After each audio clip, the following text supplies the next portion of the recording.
everyone. I am Mrs. Shumaila Hassan, Department of Humanities, the Bhopal School of Social Sciences. And I am here to begin your journey with simple linear regression. Welcome to the first video of simple linear regression analysis. In this video, we are going to first and foremost discuss the two main important objectives of regression analysis, and then we would go on to explaining the interpretation of the coefficients of regression analysis and the regression lines. First and foremost, at the onset, let us make it very clear that why do we actually require regression analysis as a statistical tool. The first main objective of studying regression analysis is to establish a functional relationship between two or more variables. Let's discuss this positive relationship and negative relationship. A positive relationship between two variables would mean that both the variables are moving in the same direction. If I talk about an example, let's say supply and price. So as soon as the price in the market of a particular good increases, the supply follows. Therefore, we can conclude that supply and price have a positive relationship between them. And if we talk about the negative relationship between variables, then let's take an example, a very simple example of demand and price.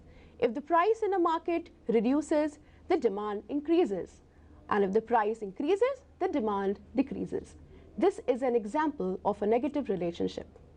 For those of you who have studied correlation, you might ask a question here, that correlation analysis also establishes the relationship between the two variables. Beginning, let us make a clear distinction between the correlation analysis and the regression analysis. Correlation establishes a directional relationship between two variables. Let's say, for example, if we are talking about the demand and price of a commodity, then it establishes a negative relationship, and the coefficient of correlation would be in minus.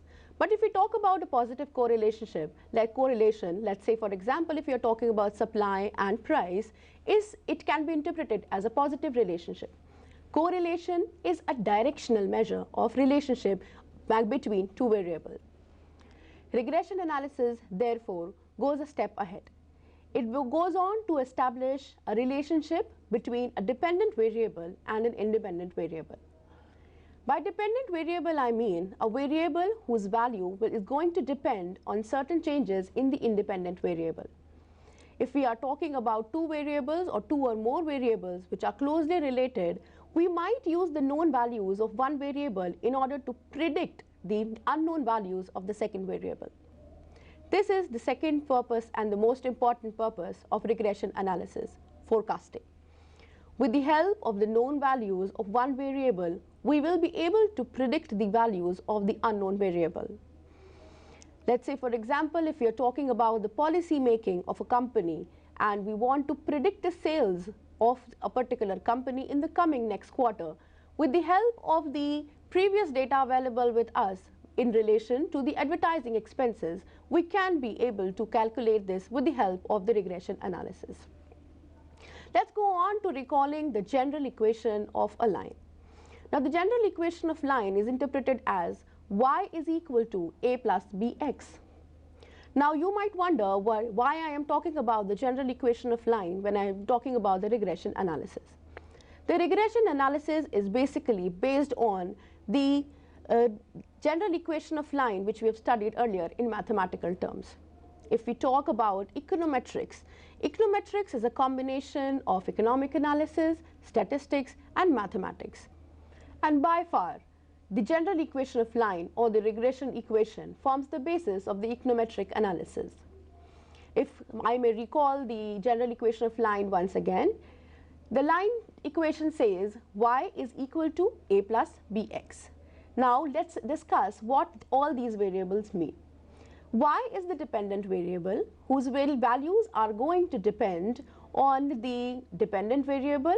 Here we are going to take the dependent variable as the x variable.